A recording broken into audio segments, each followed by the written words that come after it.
Easter Saturday is a time of waiting and reflecting. Jesus is dead. He's not risen. Later traditions will be developed to say that Jesus was very busy at this time, but to everyone else, he was just waiting. We'd like to think that the disciples were counting off the time till he was resurrected so they could run to the garden and meet the risen Lord and be with him as he ushered in a new age and a new kingdom. But that's not what they were doing. The men were in hiding, fearing that a mop-up squad would be sent out to tie up loose ends.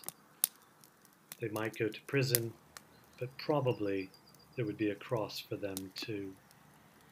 The women disciples are counting down the time, but not to a resurrection.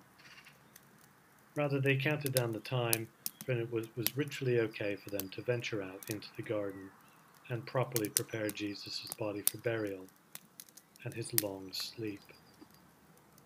They will set out on the morning with heavy burdens, heavy baskets full of expensive spices. They will care for him intimately and gently because he was their friend, and he led them to see the world and their place in it in a radically different way. The religious authorities feared a fake resurrection or maybe a nationalist riot, so they posted guards on the tomb.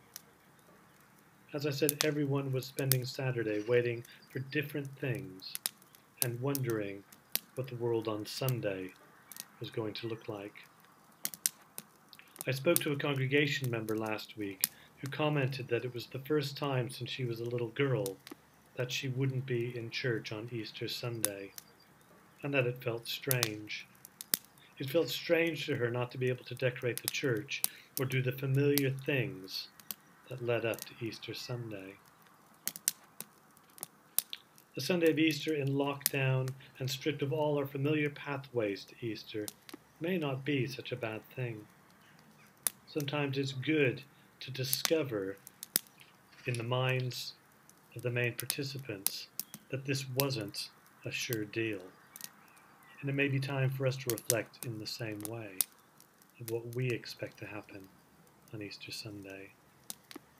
No one at the time had any idea what the future would look like when all this was over, and neither do we. So we wait to see what tomorrow brings. And my prayer is that it brings new hope and new life and a new way of living that will emerge from our cocoons of lockdown full of the good news that Christ is alive, and so are we. So have hope today, and know that tomorrow morning a new fire will be lit, that Christ will be risen, and he will be king of everything. But it doesn't hurt to begin making him king now, and remembering that while it feels like a great defeat on Saturday, Sunday leads us to a new place. Amen.